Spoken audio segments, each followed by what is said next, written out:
Amelie?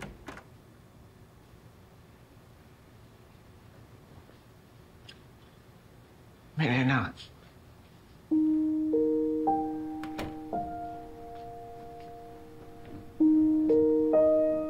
Alam ko ayaw mo lumabas ng kwarto. Pero hindi ka pa kumakain.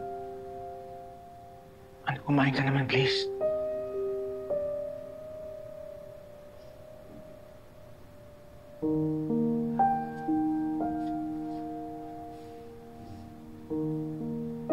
Alam ko nahihiya ka, anak. Pero hihintayin kita maging okay, anak. Gusto ko lang malaman mo na nandito lang ako. Pwede mo ko lapitan anytime. Pwede mo kong kusapin. Anak, hindi kita pababayaan, anak. Promise.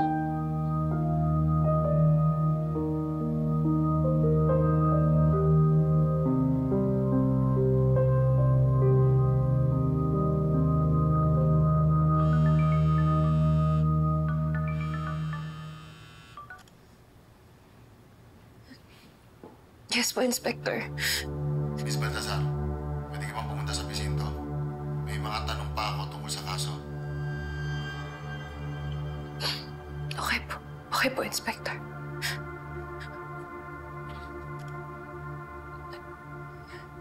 Dahil pinapapunta ako sa presinto. Ayoko, natatakot ako pag titinginin ako ng lahat doon. Dahil pwede mo ba ako samahan? Huwag ka matakot, anak. Samahan kita. Sige.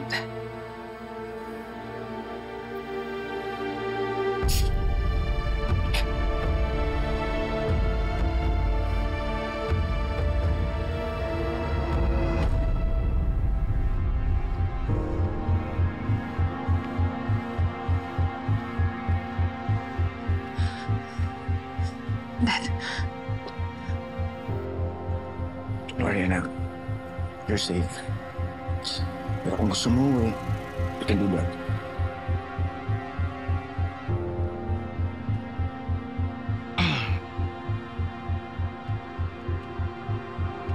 Let's go. Nung nagpunta ka rito, wala kang abogado. Ngayon may kasama ka na? May gusto ka ba talagang itago, Miss Baltasar? She has the right to a lawyer. Itanong mo na kung anong gusto mong itanong, Inspector. Para matapos na to. Miss Baltasar, gumagamit ka ba ng tea tree oil?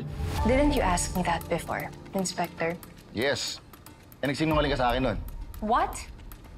No. May nakitang tea tree oil sa katawan ni Zach during the autopsy. At yun ang naging dahilan kung bakit mabilis na kumalat yung apoy sa katawan niya.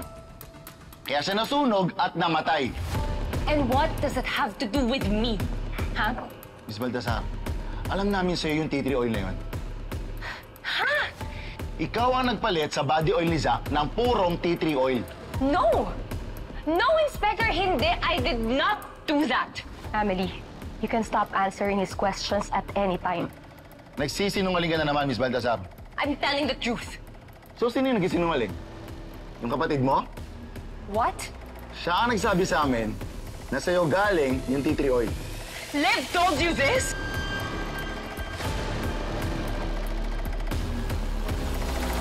Oo! Kapatid mo ang nagsabi na sa'yo daw galing yung oil na nag-match sa tea tree oil na nakita sa katawan ng biktima. Ginamit mo yung tea tree oil para sunugin yung biktima. Pinatay mo sa Zamora! Umamin ka na! This is harassment, Inspector. And your accusation is hearsay.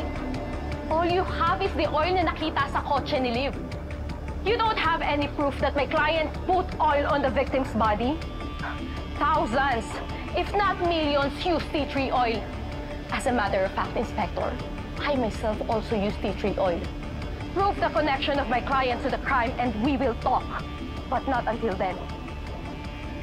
Wala akong aaminin sa'yo.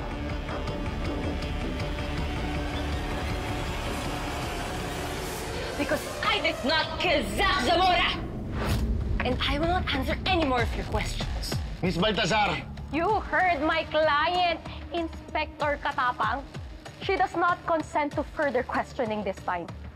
I think you should let us leave.